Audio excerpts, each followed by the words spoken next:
Welcome to the Aligned Powerhouse, the podcast for executive women who are done leading from burnout and ready to rise from alignment. I'm your host, Dr. Brittany McGeehan, licensed psychologist, high performance and mindset coach, and guide for high achieving women who are ready to lead, live, and love without abandoning themselves. Here, we unpack the nervous system truths, mindset shifts, and emotional patterns that drive your leadership so you can build power from the inside out. Let's get into it. Right. Good morning. Welcome back. Okay. Today's episode, this is like audience request. Okay. So last week I posted my 2 cents, my take, my lens on the Taylor Frankie Paul scandal that we have seen coming out in the news right now. And what I heard was like, hey, we want to hear you yap about this. So that's what we are going to be doing today. I'm going to give you like what it was like to be in my head as I have watched The Secret Lives of Mormon Wives, because what I will say is that the news that's coming out right now, right, this video coming out, the escalation in the patterns for me looks very predictable. And I think there's an entire lens, an entire angle of this story that we're not talking about. While we're busy ripping apart Taylor Frankie Paul, and I want to be so clear, this episode is not about condoning behavior. If you have worked with me, you know that I believe that we all take accountability for our behavior, and we do not focus on intent, but rather we focus on impact. This is the only way to move forward. I do see an entire lens, an entire section of this story that we are missing that has actually been present in the show. So today I'm going to give you a rundown of like what I see. I'm going to give an explanation of emotional regression, how we get into these reoccurring patterns when we are in abusive relationships. But I'm also going to introduce the section of the story that I haven't seen talked about enough, which is the system, the family system that has created Taylor's current behavioral patterns. Does this mean that she is not accountable for her behaviors? Of course not. But it does mean that we can understand the situation as a whole, and per usual, because you know how we do things around here, there's also going to be direct takeaways for you at the end. Because I'm not saying that you are in a DV, meaning domestic violence, relationship. However, there are always angles, there are always things that we can learn and we can directly apply to ourselves. What I believe about human behavior is that when put in the right situation and without the proper supports, we are all capable of horrendous things. Now, this is not to say that that is okay, right? But it is to say that there is something here to be learned. There is something here that we can all take away and understand. So I'm just going to jump right in. Okay. So for those of you who do not know, Taylor Frankie Paul is, she is the star of The Secret Lives of Mormon Wives. And I'm sure if any of them ever listened to this episode, they would be like, that's not true. It's a reality TV show. Okay. Now, this is a show that I personally have really enjoyed. It's messy, it's reality TV, but it is about a group of moms who they put together, I think it's called Mom Talk, and they make videos for TikTok. They have risen in terms of their popularity, and they're navigating friendships, relationships, marriage, children, all of the things in between, right? To be very frank, I have enjoyed this show for the messiness and for like the humanness, right? And as the seasons have progressed, they have really let us in not only on each character's backstory and their life, but we also get a look at some of the family systems that have created these women who are now in this show, right? So it really has given us a peek into behind the scenes, if you will. So the first thing I really want to talk about here is this concept of emotional regression, because what I see right now in social media, what I see even in conversations like on the playground, right, guys? Like, this is a show that I have enjoyed. This has been the gossip, right? That everyone has been talking about. Literally, like the moms on the playground are talking about it, that we're done with Taylor Frankie Paul. And I'm not disagreeing. I am not disagreeing. However, there is this element of tribalism and cancel culture that comes online whenever we see a behavior that we adamantly disagree with. And something that I very firmly believe is that you can disagree and not support a behavior and be mindful of where you put your money, be mindful of where you put your time, because I do believe that that is a vote. So again, I'm not saying this is wrong, but what I am saying is that we jump into a place of judgment without understanding the whole person. This goes both ways. This could be said for Dakota. This could be said for any of the women on this show. But this is a real opportunity to understand what it is that we're actually looking at. Here's what I hear from people. She is messy. She doesn't take accountability. She's not interested in taking accountability. She's a bad person. How dare you do these things, right? And again, I do not necessarily disagree. However, what we're seeing is a moment of emotional regression that is being put out for the entire country to see. So let's dive into this first concept, because emotional regression is the phenomenon, the psychological phenomenon of when you have experienced any kind of trauma. And to be clear, we all have trauma. Trauma is anything that is overwhelming for the brain. Specifically, I'm talking about developmental trauma here. So anything before the age of 18. And parenting is freaking hard. I've talked about this here on the show before, but it is impossible to raise a child trauma-free, because parenting in and of itself is impossible. Like, even if you get it right most of the time, there are still going to be moments where your child is going to come to you in adulthood and be like, hey, this really didn't work for me. And that's actually a sign of a healthy relationship. So what happens is then, if there is no repair, this is really where we run into issues when it comes to developmental trauma.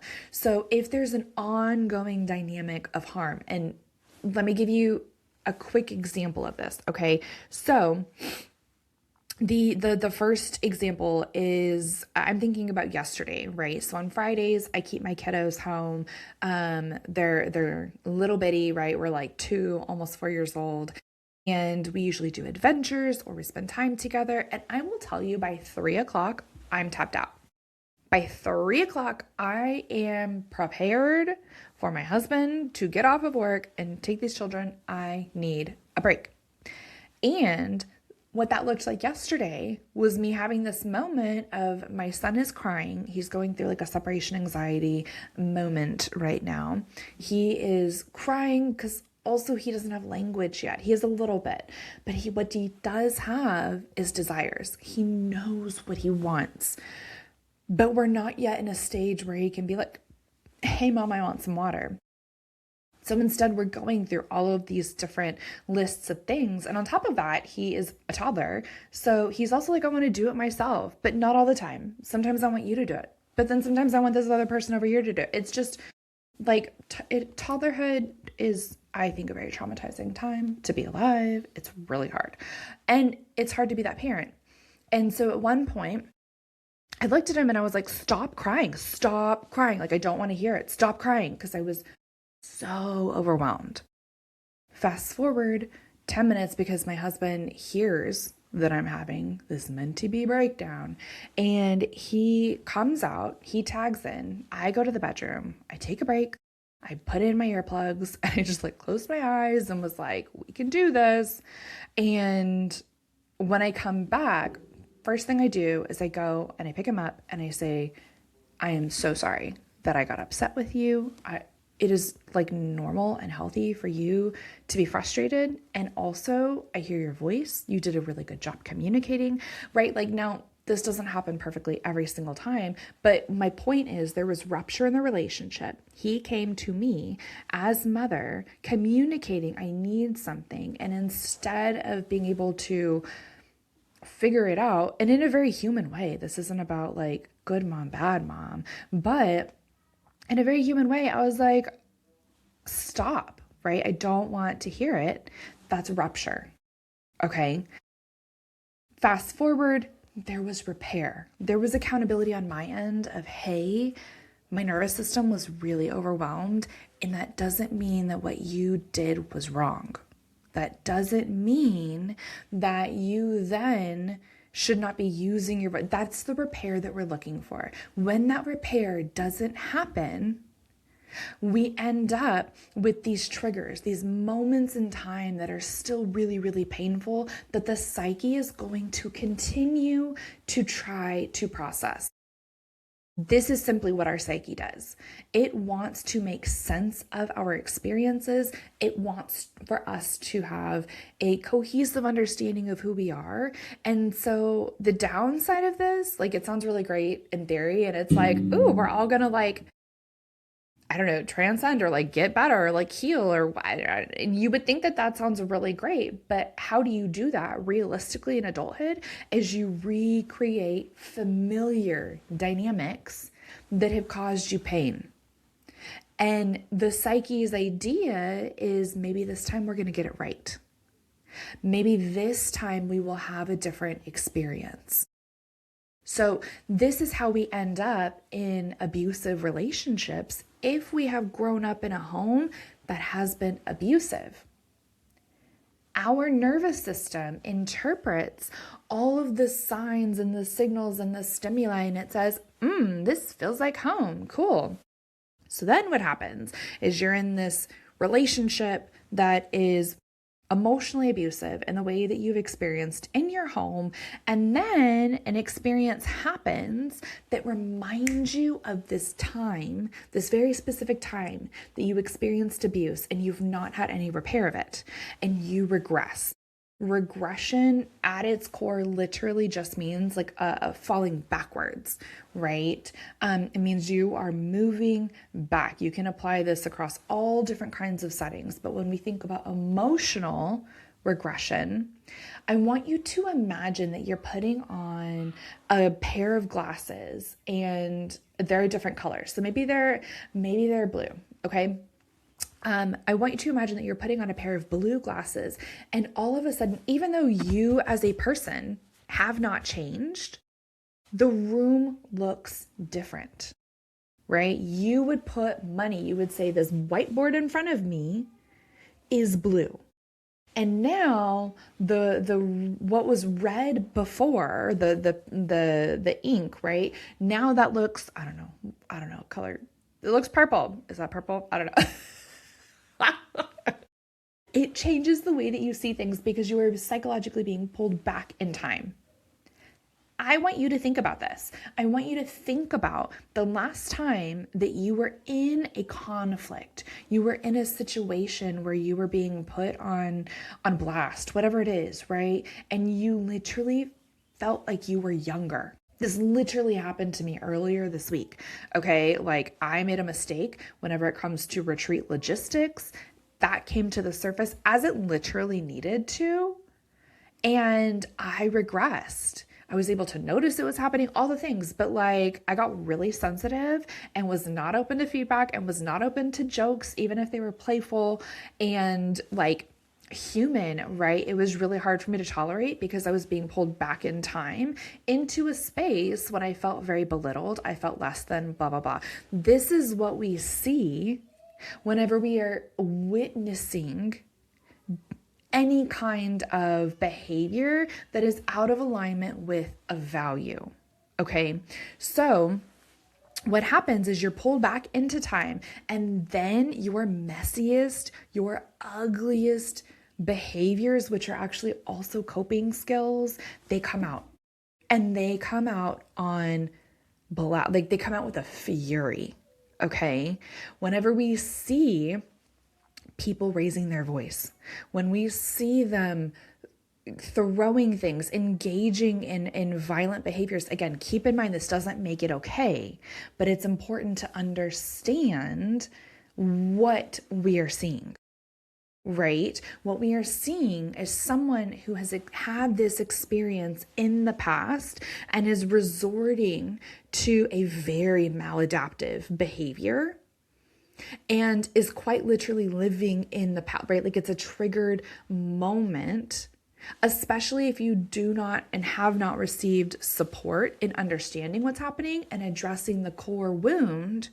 This is why I get on such a soapbox. Okay, I get on such a soapbox of like, you have to address the root issue when you are in therapy. If you're looking to build healthier relationships, if you are looking to perform faster, quicker without lighting your life on fire, right? Because you're not being pulled back to a moment with this person across from you. You are being pulled back to a moment when you were 5 years old and someone threw something at you.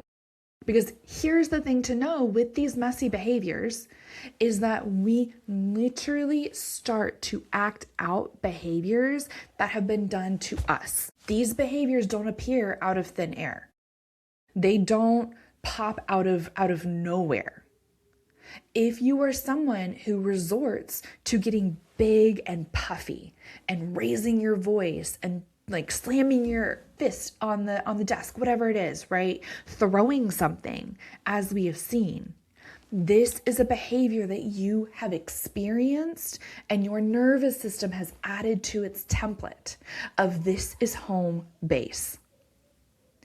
This is why understanding this concept is so important for what we are seeing. And then, and Taylor has she has directly discussed being in therapy multiple times, right? But if we're not addressing the root cause, if we're not addressing the full system and going in and getting at it where it started, then, and if this therapeutic experience has really focused on the relationship with Dakota, then it's done her a disservice. And I feel as though there is something that has not been addressed, because it will tell you what we see. Right now, let's get into like a little bit of a breakdown of the public behavior. So again, only talking through what we have seen during filming, right? Which has been pretty egregious.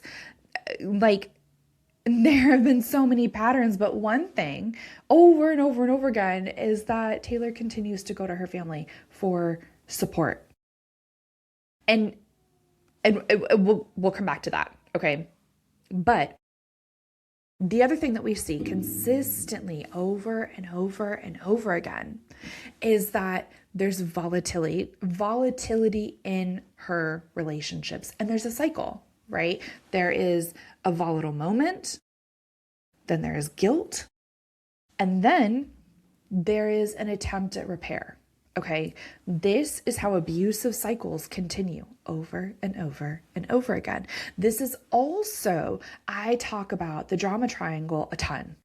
If you are my client, you are listening, like you already know, right? What's happening is she is living on the drama. So the drama triangle is like an upside down triangle, okay? And you have victim at the bottom.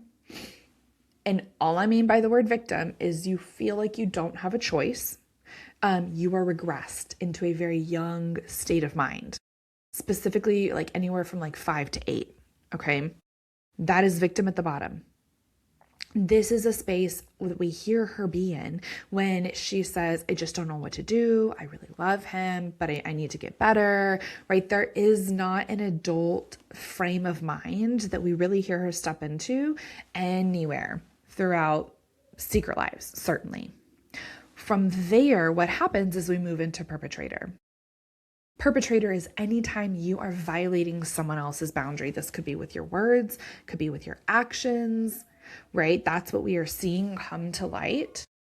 This is a moment in time when you are acting out behaviors that have been done to you because you do not have the ability to regulate your nervous system internally. Instead, you become very explosive. You can also do this by withdrawing, right? Now, what happens is we move from victim to perpetrator as a way of trying to control our situation. Okay, so it's a very linear experience. You're moving in one direction. From perpetrator, you start to feel guilt. From there, we go to rescuer. Okay, from there, we are moving to rescuer because rescuer says, I can't believe I did this. I feel so guilty and I need to do better and I've caused you harm and I'm so sorry. This is different from just getting off the triangle, which is our hope. This is what we're hoping. Anytime you are anywhere on this triangle, you are living with those glasses on, right? That sees the world in blue. You are regressed. Because the goal, and I'm not saying that you engage in violating someone's boundary, that all of a sudden you shouldn't be taking accountability and you shouldn't feel guilty. Like, no, you should absolutely be feeling guilty. When you harm someone, there should be a very healthy experience of, I shouldn't have done this, right? And that would be healthy. But like the goal is to get off of the triangle. A rescuer really goes above and beyond and starts overextending themselves into a place of martyrdom. And that's what keeps them on the triangle versus a healthy way. If you are in perpetrator and you feel the urge to overextend into someone else's boundary, then like the healthy choice is to go for a walk. The healthy choice is to say, I need to contain, I'm going to walk away, and you make amends from there versus I'm so sorry, now I'm going to stay stuck. I'm going to stay locked into relationship with you, right? I'm going to go like off script here because this is exactly what we see happen with Dakota over and over and over again. Okay. Is that for Taylor, she is saying, I don't know. I can't help it. So now I'm going to sleep with him again. I don't know. I can't help it. He is the father of my child and I just want to make things work. And we just have this magnetism. We have this pull to each other. That's the victim. I can't help it. Right? Then we see them move into perpetrator. This is where the abuse really starts to come out, right? Especially based on the story that is coming out, whether this is physical, whether it's emotional, right? Both ends of the spectrum are coming out here. Well, then there is an experience of intense guilt that moves them into rescuer. I'm just really sorry that I've treated you this way. And I need to be there for you. And I know that behavior over here, that's not who I am. Who I am really cares for you. So I'm going to overextend. I'm going to cross my boundaries. I'm going to give you more time. I'm going to whatever, right? So, and then we just ping pong around this triangle. Here's the thing. And the element I haven't heard talked about enough is the exact same thing happens with her parents. The exact same freaking thing happens with her parents. Okay. So we see Taylor go, golly, what season was it? 1 or 2, like where she goes to her family they're like a picnic or something. And she's literally saying, I need help. I need help. I have issues. I feel so poorly about myself. And what happens in that? Like her dad shames her. Her dad calls her names at the table and tells her she was asking for it. And that is just while they're filming.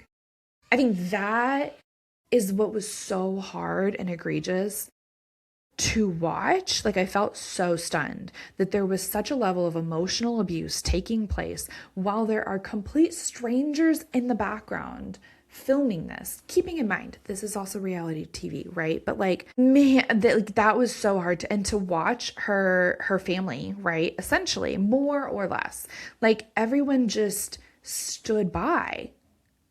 And if I remember correctly, like I think sister may have jumped in to support. I can't quite remember. But we see her continually going to Leanne, her mom, over and over and over again throughout every single season. We see her come to mom for support, understanding, something, right? And what happens? She is shamed. She is told, honor your father and mother. She's met with control. She is met with more name calling, more blame. You want to talk about a mother wound? Oh my gosh. So we see, we see, literally what is happening here, right, is Leanne, her mother, goes into perpetrator and is crossing her boundaries, is shaming her, and again, this is just while cameras are running. Incredibly problematic, but is not meeting her daughter with connection. And there's a way to hold your child accountable to their behaviors, because Taylor is also very, very accountable to this behavior and this cycle that she is in, because she is an adult, right? And she is functioning in a regressed state. So she's also functioning very young. And here is where it's so important to think about, what is it that I need? What is it that the person in front of me needs? Because they can tell you that in these moments, what Taylor did not need was to be name called, to be blamed. There's a way to hold accountability without violating someone's boundaries, especially when you are the person who has literally taught her to accept the dynamic that now you're shaming her for being in. Okay. But then we see her mom, again, overextending time and time again. And when this happens, they're both on the triangle together, right? Taylor is in this space of victim because she is coming to this person, her mother, for help, when her mother has shown her time and time again that she is not an emotionally safe human being. I think the intent is there, absolutely. But actual ability to do so, actual ability to support her in a way that she needs, it's not there. And this just makes me really question, again, I'm like, what work is being done behind closed doors? Are we pushing her on the relationship with her parents? Because these are not the people that you need to be going to for support. Again, I understand reality TV, blah, blah, blah, blah, blah. But like, I'm just saying, like, these are the patterns, these are the things that we have seen. And then we took this woman who was a human being, and it was literally called, like, I saw some headline that was just like, she is like the messiest bachelorette, or that she's like the messiest human on emotion or on like reality TV right now, but like we put her in the show because she can't lie, she can't this, she can't that. All I hear whenever I read a headline like that, or I read see something like that, is the inability to hold an internal boundary, to feel like you are not allowed to say no, which again, how she got there is demonstrated. So I'm like, okay, cool. So you put this really traumatized human, and then you increased the fire, because now she is filming Secret Lives, but then she's also filming Bachelorette, right? Like all you did was increase the pressure on top of this unprocessed trauma. And then the whole world is like, oh my gosh, I can't believe it's escalated. I can't believe all these things have come out, which by the way, ABC 100% shots fired, because there's no, like, they knew these things were happening, okay? The producers were very aware these dynamics were present. They're quite literally everywhere. They don't have an issue with domestic violence. They don't have an issue with child abuse. They have an issue with the fact that that video was seen. They have an issue with the fact that there could now be backlash on them. They are not doing this in a protective moment for these children or for anyone on the show. There has never been any regard for Taylor Frankie Paul, for her family, for quite literally anyone in reality TV. And you go and you talk to some of these producers and you listen to some of these stars talk about their experience on the show. They are pawns. They are objects. They are being used, right? And when you think about that, they are literally enacting the same dynamics that have gotten them onto the show in the first place. And it's so toxic, right? Because it's reality TV. We are only going to watch, you're only going to hook a viewer in if this human is messy enough. So you take this person who, when we think about the family system, right? The story I tell myself is that Taylor is the black sheep. Taylor is the scapegoat. She is the one who has to be bad in order to belong in the family, because what we see in this dynamic is that anytime she is with her family, the centering around the narrative is that Taylor needs help. Right? Taylor is messy. This is how Taylor belongs in her family. This is also what happens with scapegoats over and over and over again, is they continue to escalate. They continue to get messier. You want to say that I'm bad? I will show you how bad I can be. Okay? It's not intentional. It is an unconscious driven behavior that is pulling you toward what you think you need. And then you put someone who has this dynamic, who has this history that we can only surmise, right? But I can tell you that for someone who does this for a living, who reads patterns for a living, who has expertise in developmental trauma, 1 and 1 is 2. There are pieces here that only end one way. And that tells me if the 2 is over here and the 1 is over here, then there's absolutely a 1 over here, right? She didn't wake up one day and start behaving this way. She didn't wake up one day and all of a sudden start engaging in these dynamics. They've been present through childhood. Again, does not excuse, but to get a full understanding of how we got here, we really have to have this conversation over here. And yet continually we see her engaging in protecting the family system and perpetuating some of this harm that's being done here, right? Now, here's the other end that I want to address, right? Is that the thing that we're not talking about, the additional lens here, is this concept of carried shame. So this is the core of the work that I do at my retreats. There is this concept of carried emotions, and it is energetic work.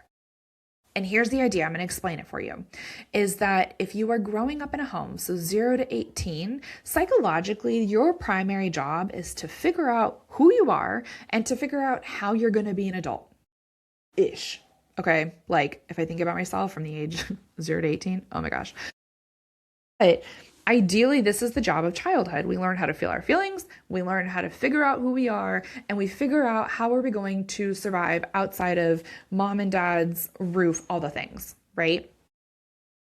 But if you are growing up in a home where your caregivers are not engaging in healthy emotional regulation, and they get into this space of engaging in defenses rather than really letting their feelings out in an appropriate way. So going back to the example yesterday of like, I was losing my mind. I was so dysregulated. I was feeling overwhelmed and it was in my body. So my husband stepped in so that I could step away and go have a mentee bee in my bedroom. If he wouldn't have done that, that emotional energy was coming out of me. I want you to picture that emotions are energy. They are either inside of your body or they are immediately outside. They are inside of your body or they're immediately outside of it. Okay. When you have a caregiver who is engaging over and over and over again in toxic dynamics, such as blaming their child, such as, and I don't care how old you are. You might be an adult child, but you will always be the child of your parent. Your parent should always be, and in a developmentally appropriate way, but they will also always be accountable and they will always be your parent. And they should function accordingly. But if you have a parent who says, I'm not actually feeling that way because I just don't have the emotional intelligence to feel my feelings, what happens is all of this energy that should be inside of your body should be processed. We should do something with it, right? Like energy should be transferred into motion. Cannot be created nor destroyed. This is when we see tears. This is when we see someone raising their voice. This is when we see someone maybe like shaking their arms out, right? Like we're giving the energy a place to go. If that isn't happening, what happens is the energy seeps out, and the most vulnerable person in a situation is going to absorb it. When we are talking about homes with little people inside of them, they do not have internal boundaries. They do not have capacity to say, oh, this isn't mine. This isn't mine, so I'm not going to feel it. No, they absorb it because they are biologically wired to stay in connection with a caregiver. And I will do whatever I have to. So this tends to look like mom is really stressed. She's not going to make any behavioral changes about the stress. Let me go ahead and give my child a hug and like, oh, I just feel so much better. And now child is having a hard time. Oh my gosh, I am so frustrated with your dad, and I'm going to sit here and I'm going to tell you about it and da da da da. I'm not actually going to go and have the conversation with him. Instead, I'm going to sit here and I'm going to talk to you. Or instead, I'm going to be angry and I'm going to take out that anger on you. And all of a sudden, mom feels a little bit better, or dad feels a little bit better. And now child is having a hard time in school. Now child is starting to act down. We're all like, oh my gosh, what's going on? Like I will tell you, in our home, when our kids really start to act out outside of what is developmentally appropriate, because they are little humans and their brains are just developing, immediately when we start to see there's been a significant change in the pattern, my husband and I are looking at one another and we are like, we really have to step in and take accountability. Here's this issue. Here's this conflict between you and I that we have been sweeping under the rug. We haven't dealt with it. We really need to sit down and have a come to Jesus moment, because that energy is very clearly now taking place in our home. And it's not about the kids always have to be okay. It's about understanding what is developmentally appropriate and what is not, and taking accountability as the caregiver. So what I see, and I like see her absorbing it real time, as we see these conversations with Taylor and her parents, like when they engage in name calling, when they engage in acts of control, when they engage in moments of blaming her while she is saying, I need help. That is, these parents are not in connection with their own shame. Okay. They are not in connection with their own shame, meaning they're not regulating their own shame. It is very shameful to call your daughter a name, to say that she has asked for it, to not hold her in a loving and connected way, accountable for her behaviors, but also taking acknowledgement and accountability for your own part in this puzzle, because they are not absorbing, because they're not regulating and feeling their own emotional experience in this. What I see is that Taylor is absorbing it. And this gets so sticky and is so challenging. And you really have to have a provider who understands this concept of a carried emotion versus an emotion that has originated within you, because you cannot feel your way out of a carried emotion. It has to be returned energetically to the person that it came from. And if it doesn't, it will continue to get pinged. Here's what this looks like real time. We're going to jump out of the Taylor example for a second. When I hear a client say, and I hear this all the time, when I hear a woman say, I decided I wasn't going to go to this party. I decided I wasn't going to go to this work function because I'm exhausted. My body is like giving me signals that I'm really, really tired. And so I'm going to choose to prioritize my rest. And I feel so guilty about it. To me, this is a red flag, because guilt does not make sense in this situation, okay? It doesn't make sense to feel guilty about taking care of yourself. Now, what might make sense, meaning it may originate from you, and this is something I feel often, is a little bit of grief, a little bit of sadness. I very much wish that I had capacity to do things perfect all of the time, or to be present for all of the events and the things that I want to be doing, right? And realistically, this is just not ever going to be the case. So in moments when I really want to say yes, when I really want to move forward on an offer, or I want to help someone and I don't have capacity, I will feel grief.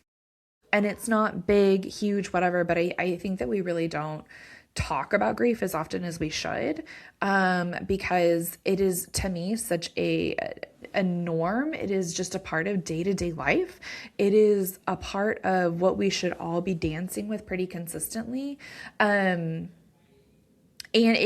like some sadness there, right? Doesn't mean that I'm like sitting in a corner and crying for weeks on end, but it does mean that there's a very real acknowledgement of my humanity and a desire that sits in tension with that, of like, I absolutely wish I could be this person. And also realistically, I'm just not.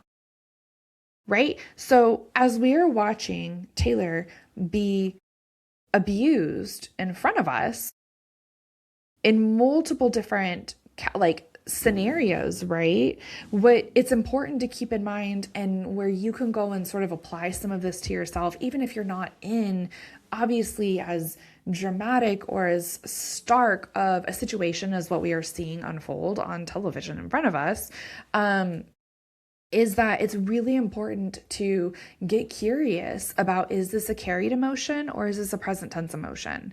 Because if you do not address the carried shame, if you don't address the carried fear or whatever it is, anger, this is how we end up in situations that escalate. This is when the patterns get bigger and bigger.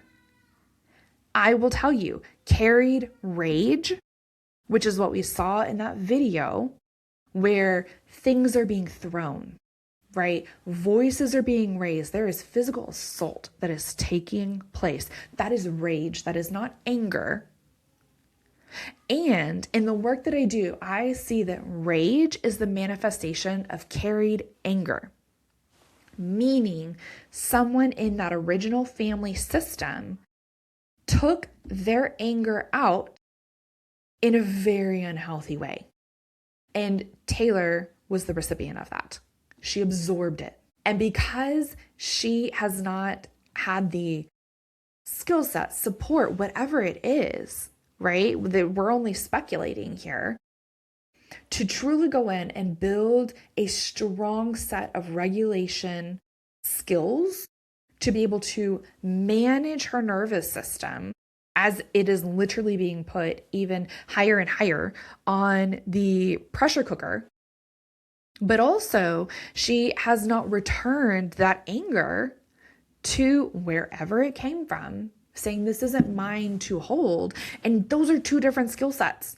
Those are two different skill sets, and all of them have to take place in order to truly see a changed behavior and a sustainable change, one that is really going to make an impact on this family system. And I'm not even just talking about like Taylor's family of origin, although I want that for all of them, but I'm also talking about the most immediate family system that we saw being directly impacted by these behaviors, which is Taylor, Dakota, and their children, right? It is the babies that we heard on that video. In order to truly go in and make an impact for, like, Taylor isn't the only one who needs support. Dakota is not the only one who needs like real, genuine support here. We also see like the true victims in this scenario, which is her children. Right? Because they didn't ask for this. They did not ask to be born into this environment. And I will tell you, in that video, as I was watching that, I did not see one person who was actually regulating and feeling their feelings, which, guess what? This is how patterns get passed down. Who absorbed that emotional experience? I would imagine her children, in the same way that she absorbed it originally. This is the concept of generational trauma, guys. This is how this stuff gets passed down.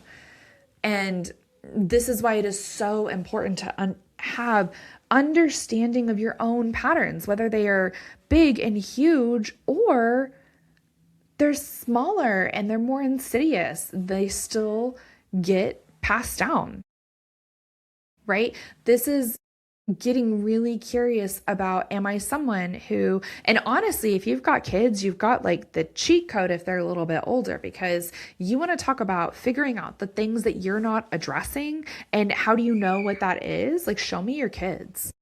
Are they mean to other children? Do they struggle to feel all of their emotions and let it out? Do they struggle with depression? Cool. Then I want to know why you are not allowed to feel all of your feelings. If they're mean to other children, they have seen this behavior. Someone has been mean to them, or they have witnessed you be mean to yourself. Okay, obviously I'm dramatically like pulling back here, but I do think there's real opportunity here to use something that is incredibly tragic to see unfold and to truly be able to get a whole understanding of this human being and to use some of this experience for yourself. Because what I know is that I've been doing this work for over a decade. And my work actually started working with children and their families. And I have sat in the room with a lot of families who are reconciling after abuse. I have sat in the room with a lot of children who have experienced horrendous things. And I've never met a parent who intentionally caused harm. I very firmly believe we all want to do better. And our behavior has impact. And I am so passionate about this, that you have to be able to take healthy accountability. And in order to do that, you have to have the right kind of support. You have to have the right kind of lens. You have to have the right kind of understanding. If I had $1 for every time I have had a client come through my door today, and these are women who, y'all know who I work with. Like, I work with women who they are scaling 7-figure founders. They are dancing at the top of these Fortune 500, Fortune 100 companies that are incredibly successful. They thrive under pressure. And what I hear time and time again is, I've never heard of this concept of emotional regression. I've never heard of this concept of a carried emotion. And it would have changed my life if I had known it sooner. The other thing I hear time and time again is, I had no idea that in a relationship I was enacting early dynamics. Oftentimes, when something happens, we want to focus on the thing right in front of us. And this is such a human experience, right? I don't know, like... What comes to mind immediately is like my daughter who stubbed her toe, right? We want to, and we do, we put a Band-Aid on the boo-boo, we give it a kiss, we let our tears out, we whatever. Then later, when we're not in this situation, we talk about, hey, how did we stub our toe in the first place? It could have been an accident, but like the situation I'm thinking of, she wasn't wearing shoes. And so I really had to take a look at, like, I genuinely am like, whatever, you don't have to wear shoes. But in this specific situation, like, she was in the street. And so, hey, when we are in the street, even though I'm right next to you, we got to start wearing shoes. It really wasn't a safe decision. I, as a parent, had to take accountability for that. And then I had a conversation with her of like, hey, in the past, this hasn't been that big of a deal, but in terms of like safety, we're going to go ahead and shift this. We're going to whatever, right? If we focus only on the thing in front of us, then we don't actually make sustainable change. And then you end up coming to one of my retreats. It is so important to look at this from multiple different lenses. And, you know, I'm hopeful if you take anything away from this episode, right? First and foremost, I hope that you understand that rage, anger can be communicated and is communicated literally in this tone of voice. It's not raising your voice and violating someone's boundaries. Anger is holy and it is protective, and it doesn't look the way that Hollywood makes it look. What we saw in that video was carried rage. right? Rage is destructive.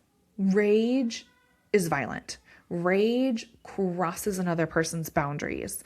And the way that we understand and we work with that is different compared to just anger. So if you have seen this, if you have experienced this, because this is the other end that, again, being in the rooms that I'm in, a lot of people struggle with.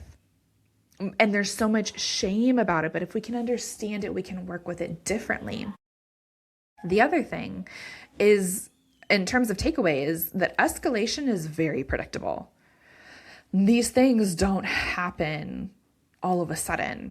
And so, I have a client that I'm working with right now, and she is just a phenomenal human being. And I adore all of my clients, but this client, she's younger. And that is really rare to meet someone who says, hey, I know I've had this experience in childhood, and I see like early stages, early flags, right? I know that I need to work on this, and I don't want it to escalate. Like, I just think the world of this human being for many different reasons, but also for this knowing that these things don't go away. I want you to imagine that you're trying to push a balloon, right, under a tub of water. The harder you push, like, the quicker that thing is going to fling back up, and you can't fight what is there. And humans we're not as spontaneous and unpredictable as we think we are. We're not as special as we think we are. Although you're also talking to someone who, I love the whimsy. I have a fairy garden in the back with my kids, all the things. But we are very, very predictable creatures. We want to be in connection. If the version of connection that we know is one that has caused harm, we will recreate this. This has to be understood to make sustainable change. The other thing is that, because I'm like, if you haven't pulled out your journals, now is when I want you to pull it out.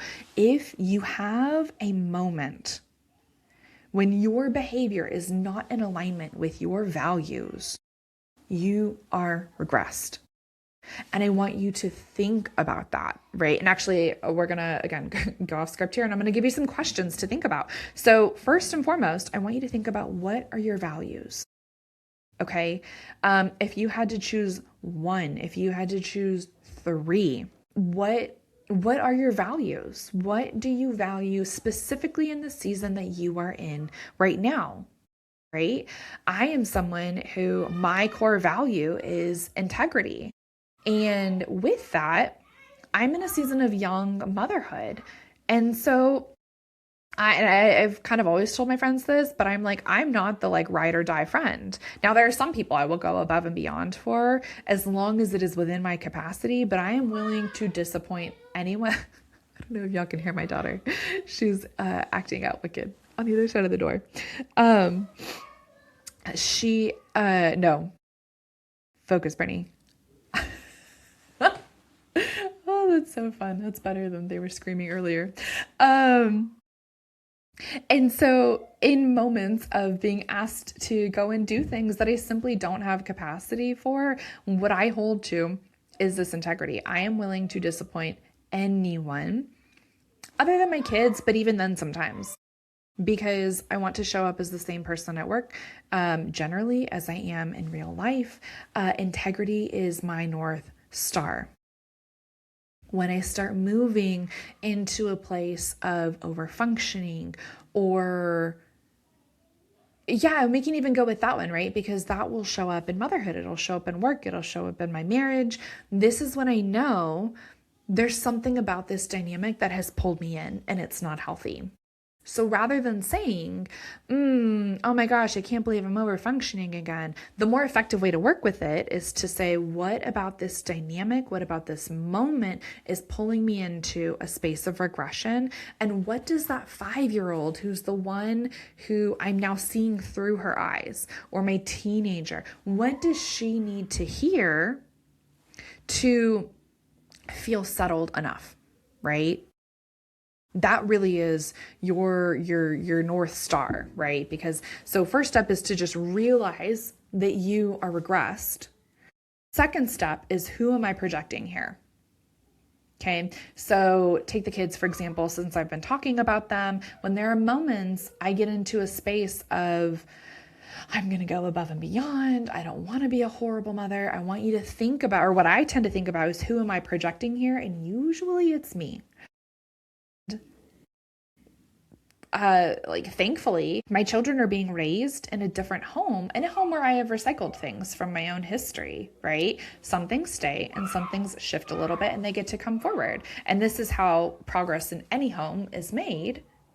But my kids are having a very different experience. They have a different baseline. And so therefore, I don't need to project. Instead, I need to go talk to the 5-year-old that I'm saying, oh my gosh, I don't want to be a horrible mother, da da da da. I need to go talk to her and have a conversation with her to better understand why is this showing up right now, right? This is the self-attachment that we're really looking for. That is how you build genuine self-trust. That honestly, that's what I would, if I was writing a treatment plan for Taylor Frankie Paul, that is what I would add in is, one, are we capable of building self-trust, genuine self-attachment while you are in these type of contracts, right? How can we possibly step into a healthier environment this way? Because what I can tell you is that producers, they've got a job to do, and reality TV is produced. So the ability to say, I'm going to step away from this relationship with my family, or I'm really going to address this head on. I would imagine there's going to be a lot of red tape there. I would imagine there's going to be a lot of pushback, and there's going to be a decision that you have to make of either you want this contract and play by our rules, or you can walk away, which literally, think about how that replicates a toxic family environment. Okay. Oh my gosh, I would love to rewrite her entire treatment plan and really truly get at what needs to be addressed. Okay, guys, that's all I've got for today. I would love to hear your thoughts. What perspectives do you have on this? And I hope that you enjoyed it. This is one that was requested, and it's definitely one that I have thoughts, and I could probably talk for another hour about.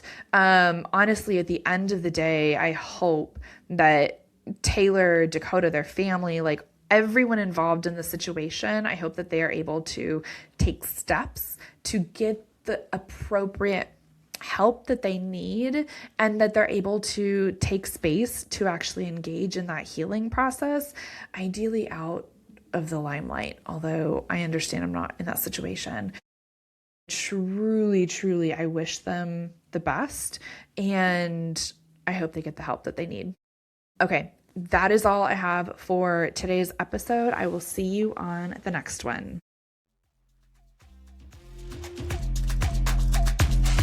Alrighty, friend, that is all for today's episode of the Aligned Powerhouse podcast.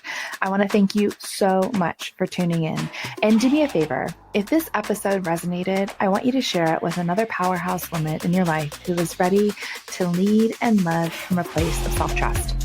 And don't forget to follow, subscribe, and leave a quick rating or review. It really does help more women find this work.